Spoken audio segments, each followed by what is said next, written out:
daawadayaal iyo dhegaystayaal kusoo dhawaada barashada luqadda Jarmalka cashirkiisii shanaad oo aan ku bari doono tirooyinka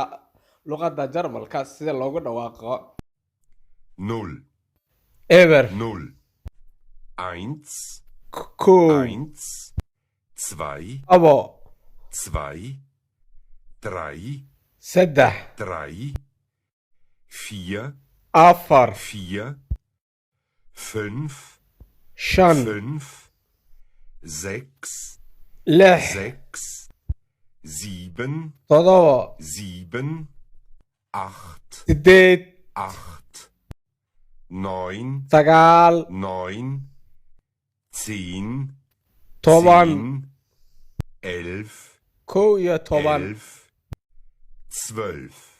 laba iyo 12. toban maanta cashirkeennii shanaad ee barashada afka Jarmalka intaasi ayaan ku joojinaynaa intaan ku kulmi doono cashar la mid cashirkaani sidaasi nabadino waa anigoo ah wariya Cabdinaasir Qujufa freelance journalist and photographer dulqaad media show